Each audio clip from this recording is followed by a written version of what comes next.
Welcome back to Crossfire. As both of our loyal viewers, of course, know, our show is all about left versus white, black versus white, paper versus plastic, Red Sox against the Yankees. That's why every day we have two guests with their own unique perspective on the news. But today, Crossfire is very different. We have just one guest. He's either the funniest smart guy on TV or the smartest funny man. We'll find out which in a minute. But he's certainly an Emmy Award winner, the host of Comedy Central's Daily Show, and the co-author of the new mega bestseller, America the Book, A Citizen's Guide to Inaction, at your bookstores everywhere. Ladies and gentlemen, welcome to the Crossfire, Jon Stewart. Thank you. Thank you very much. It's very kind of you to say. Now what, can I say something very quickly? Why do we have to fight? The two of you, can't we just say something nice about John Kerry right now? I like John. I care about John Kerry. And something about President Bush. He'll be unemployed soon. I failed the test. I made the effort anyway. No, actually, I knew Bush in Texas a little bit, and truth is, he's actually a great guy. He's not a very good president, but he's actually a very good person. I don't think you should have to hate to oppose somebody, but it makes it easier. Why do you argue? The two of you? I hate to see it. We enjoy it. Let me ask you a question. Wait, let me ask you a question first. All right. Is John Kerry really the best? I mean, I think, you know, John Kerry's not a terrible guy. Is he the best? I thought Lincoln was good. Is he the best the Democrats can do?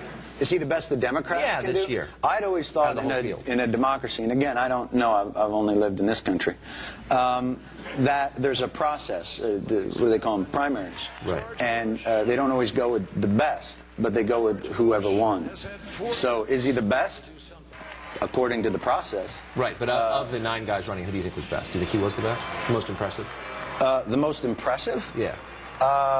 I thought Al Sharpton was very impressive. I enjoyed his way of speaking. I think oftentimes the person that knows they can't win is allowed to speak the most freely, and because otherwise shows with titles such as Crossfire, or Hardball, or I'm going to kick your ass, or we'll jump on it.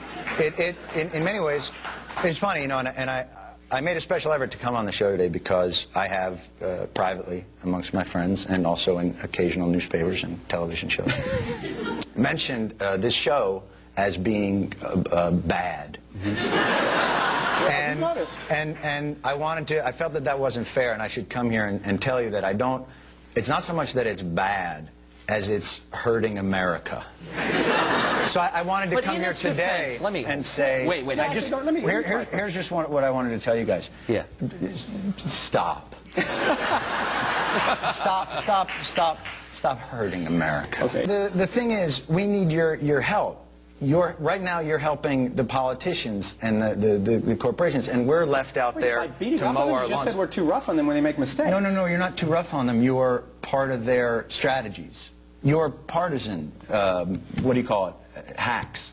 And I'll tell you, when politicians come on, it's nice to get them to try and answer the question. And in order to do that, we try and ask them pointed questions. I want to contrast our questions with some questions you asked John Kerry. If you want to compare your show to a comedy show, you're more than welcome to. You know, it's interesting to hear you talk about my responsibility to the. You know, I didn't realize that, and maybe this explains quite a bit. No, the opportunity is that the news organizations look to Comedy Central for their cues on integrity. So, what I would suggest is, when you talk about you're holding politicians' feet to the fire, I think that's disingenuous. I think you're. How are you holding up? I mean, come on. No. I don't. But my role isn't. I don't. You can ask him a real question, don't you think? Instead of saying, you know. I don't think I have to. By the way, I also asked him, you know, were you in Cambodia? But I didn't really care, because I don't care, because I think it's stupid. Well, but my point is this: if your idea of confronting me is that I don't ask hard-hitting enough news questions, we're in bad shape, fellas. We're here to love you, not confront you. No, but what I'm saying is this. I'm not. I'm here to confront you because we need help from the media, and they're hurting us. And it's, the idea is... If the indictment, let me get this straight. If the indictment is If the indictment is, and I have seen you say this, that Crossfire reduces everything, as I said in the intro, to left, right, black, white. Yes. Well, it's because, see, we're a debate show. It's like saying the Weather Channel no, reduces that'd be great. to a storm front. I would love to see a debate show. In a 24-hour day where we have each side on as best we can get them. That would be great. And have them fight it out. To do a debate would be great, but that's like saying pro wrestling is a show about athletic competition. I think you're a good comedian. I think your lectures are boring. Let me ask you a question on the news. Now, this is theater. I mean, it's obvious. How old are you? 35. And you wear a bow tie. Yeah, I do. I do. So this is... No, I know. So you're right. No, let me just go. No, come on. And listen, I'm not suggesting that you're not a smart guy, because those are not easy to tie. But the thing is that you're doing theater when you should be doing debate, which would be great. No, it's not honest. And you're accusing us of partisan hackery? Absolutely. You've got to be kidding, man. You're on CNN. The show that leads into me is puppets making crank phone calls. What is wrong with you? You have a responsibility to the public discourse. I watch your show every day, and it kills me. I can tell you love it. It's so painful to watch. You know, because we need what you do. This is such a great opportunity you have here to actually get politicians off of their marketing and strategy. Yeah, it's someone who watches your show and cannot take it anymore. I just can't. What's it like to have dinner with you? It must be excruciating. Do you like lecture people like this, or do you come over to their house and sit and lecture them, and they're not doing the right thing, that they're missing their opportunities, evading their responsibilities? If I think they are. I had a lot of friends who work for President Bush. They actually believe what they're saying. They want to persuade you. That's what they're trying to do by spinning.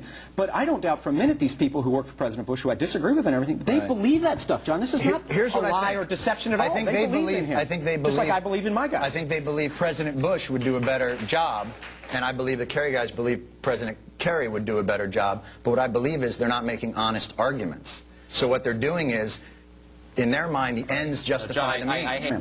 Renee from Texas. Why do you think it's hard or difficult or impossible for politicians to answer a straight, simple question? I don't think it's hard. I just think that nobody holds their feet to the fire to do it, so they don't have to. And from the left, I am Paul Begala. That's it for Crossfire. And from the right, I'm Tucker Carlson. Have a great weekend. See you Monday.